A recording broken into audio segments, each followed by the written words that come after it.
project is the lifeblood of a man. As sure as the sun is to rise from the east and set to the west, a man is to have a project. But there's a catch. For every completed project, it's like a long night's rest, only making the man stronger and stronger. But for every incomplete project, there's something different that happens.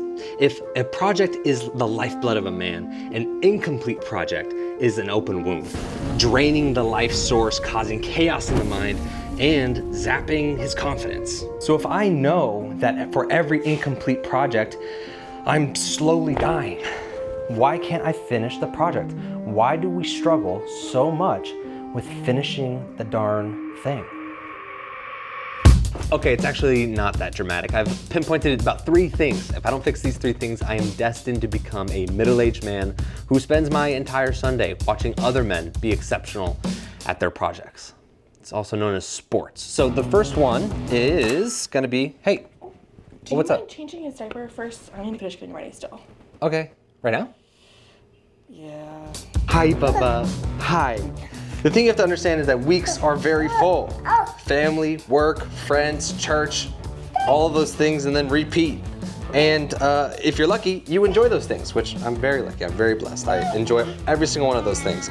But regardless of how much I like changing my son's diaper, I still have an incomplete project.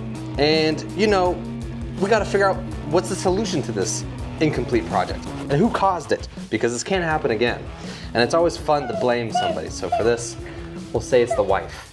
You see, one moment I was working on a project, and the next I'm being a mindless zombie walking around a store that seems to be going out of business very soon. And while it is nice to spend time with my family, and that's not necessarily a bad thing, I do have to reassess then when's the next time I'm gonna get to work on my project. I spend the rest of my time mathing around in my head, when is the next time? And now I'm not very present with my kids or my wife. And that's a bad thing. There are 2 solutions to this horrid problem. One is you bottle up your emotions so that you become a shell of yourself, and as your creative life source depletes, you begin to live a life of quiet desperation.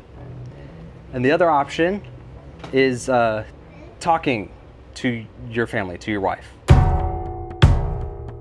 Now, this isn't overly complicated. You just share the vision. Why is this important to you? What's the value in this? And what's in it for her? Once she understands and she kind of understands the vision, she sees where the direction's going, then you work together and you lock in a schedule for what works best for you and for her, and then you stick to that schedule. Now, this is the important part. Don't mess this up. You have to share the expectations. Are you fully off the grid? Are you not open to any interruptions? Are you open to some mild interruptions? And what is the hard cutoff time for the project that day, regardless of the progress of the task? This is important because it creates boundaries. Block time and communicate. The next one, you don't have anyone to blame. It's all you. And if you don't figure this out, you'll fast track to bumbling, uninteresting sitcom dad. So there was this massive ancient kingdom, and over this kingdom was a king, known as the wisest man of all time. He wrote down some things in a diary, I guess you could say. Lazy hands make for poverty, but diligent hands bring wealth. Those who work their land will have abundant food, but those who chase fantasies have no sense. All hard work brings profit, but mere talk only leads to poverty. The plans of the diligent lead to profit as surely as haste leads to poverty. These are the wise words of King Solomon, found in the Bible, in Proverbs. So the problem with each of the projects I wanted to do is that they're so big that I had an excuse not to do anything. So I just wouldn't do anything. When I have a couple $1 million, I'll start the farm. When I have more time to buy a table saw and more money to buy a table saw and more time to actually use it, then I'll get more into carpentry. But what I learned was when I chose projects that I could do with minimal resources, in 24 to 48 hours, I did them so much more often and I had way less incomplete projects. Now I would view every single project in the lens of what could possibly go wrong? What is all the things that this is going to require before I start, so that I don't get halfway through a project and now I have an incomplete project. It's a huge one. Number 2, only start manageable projects. So this is pretty cool. They typically have a minimum charge of $90. I asked him, is there any way to negotiate that down? I was planning on 50. He says, let me see what I can do for you, boss. Any man that says boss, casually, humble dude, that's a humble dude, that's gonna hook you up.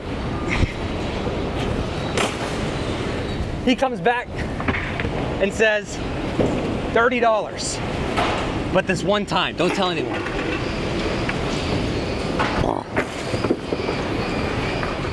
As payback, I think he gave me this thongy pink vest to wear because these other guys got yellow. I'll take it. Now this third step is the simplest, but it's the last key step to never becoming an incomplete project man. You know, there's a scenario I've been in way too many times to count, and that's I have an amazing idea. I've been ideating on it, talking about it, getting super excited. I sit down to do it, and there are major obstacles in the way for me actually getting it done.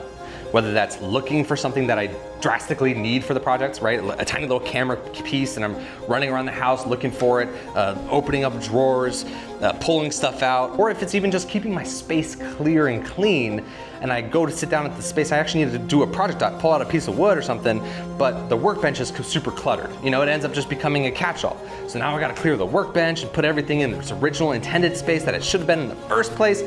And now I got an hour to an hour and a half of cleaning and sorting and preparing a space that I shouldn't have had to begin with, and that then eats into the time that I had prepared to do this project, and now I've become an incomplete project man once again.